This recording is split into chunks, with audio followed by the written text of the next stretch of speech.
Prime Minister Modi, accompanied by a high-level delegation of around 100 officials, landed in Nicosia at the invitation of President Nikos Christodoulidis. The stop in Cyprus is part of a broader three-nation tour that includes Canada for G7 summit and a historic first visit to Croatia by Indian Prime Minister.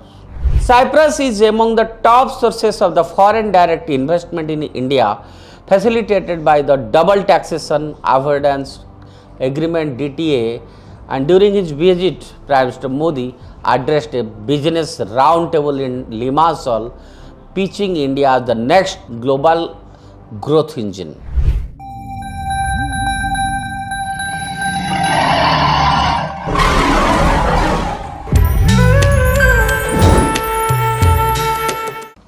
Namaskar, I welcome all to the digital media of Uday India, and today in India Things I will speak about Prime Minister Narendra Modi's visit to Cyprus, and one can say that it's a strategic message to Turkey and a boost to India's Mediterranean diplomacy. And in a landmark diplomatic development, Prime Minister Narendra Modi arrived in Cyprus on 15 June, marking the first visit by an Indian Prime Minister to Mediterranean nation in 23 years.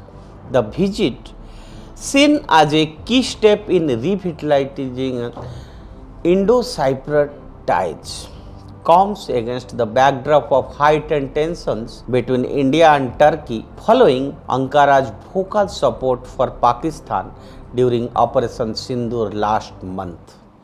Prime Minister Modi, accompanied by a high-level delegation of around 100 officials, landed in Nicosia at the invitation of President Nikos Christodoulidis.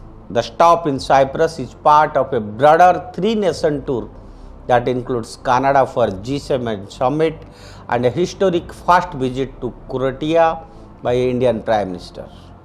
The Cyprus visit is being viewed not only as a reaffirmation of diplomatic and economic engagement, but also as a calculated geopolitical signal, especially to Turkey, which occupies the northern third of Cyprus following its 1974 invasion. Now, I enumerate the benefits of Prime Minister Modi's Cyprus visit. This visit, I will say, is the first by an Indian Prime Minister since Atal Bihari Vajpayee's trip in 2022. Prior to that, Srimati Indira Gandhi visited in 1982. Despite long-standing cordial relations, high-level exchanges have been rare. Prime Minister Modi's presence in Cyprus signals New Delhi's intent to deepen ties and elevate its strategic engagement with the Iceland nation. The timing and optics of the visit are especially significant. Turkey's growing alignment with Pakistan, including its vocal backing of Islamabad during India's counter-terror Operation Sindoor, has drawn concern in New Delhi. So, by choosing to visit Cyprus, a nation divided by Turkish occupation and sensitive to Ankara's regional aggression, India is visibly aligning itself with the nations pushing back against Turkish expansionism. Cyprus' geographical location at the crossroad of Europe, Asia and Africa makes it a natural hub for India's outreach to the Mediterranean and the European Union, with a major financial players like Europe Bank recently announcing plans to open a representative office in Mumbai.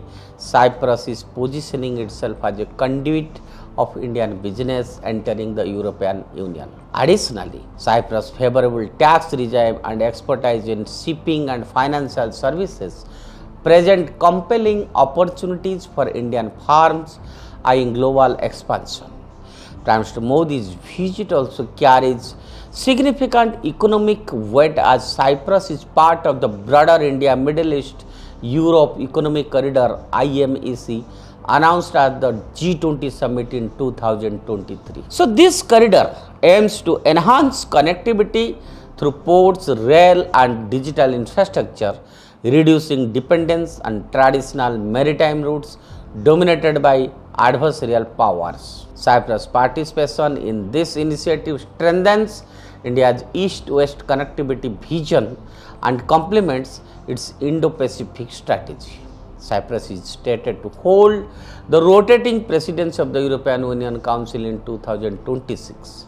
In this context, New Delhi sees Nicosia as a potentially ally in the shaping European Union policy in favor of India's strategic and economic interests.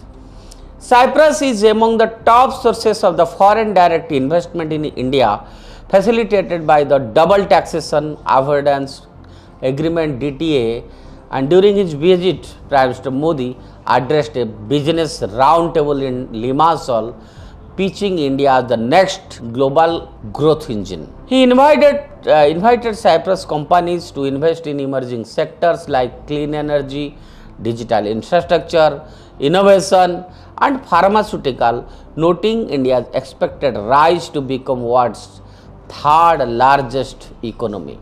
The Eastern Mediterranean has emerged as a hotspot for natural gas exploration, with Cyprus discovering similar reserves with its exclusive economic zone EEZ. Tensions have grown due to unauthorized Turkish drilling in contested waters. India, which is actively seeking to diversify its energy sources, views Cyprus as a potential partner in accessing these reserves. Strategic cooperation in energy exploration and security could become a new pillar of bilateral ties. What is more, in a gesture of friendship and recognition, Prime Minister Modi was conferred the Grand Cross of the Order of Macaris III, the highest civilian honor for Cyprus. Accepting the award, Narendra Modi said, I quote it, I dedicate this honor to the friendship between our nations, I unquote, underscoring the deepening trust and mutual respect between New Delhi and Nicosia. In conclusion, Prime Minister Modi's visit to Cyprus is far more than a symbolic diplomatic gesture. It is a strategic recalibration in the face of shifting regional dynamics. From countering the Turkey-Pakistan axis to building bridges with the European Union and positioning India at the heart of East-West connectivity initiatives, the Cyprus leg of Modi's three-nation tour reflects a nuanced and assertive foreign policy.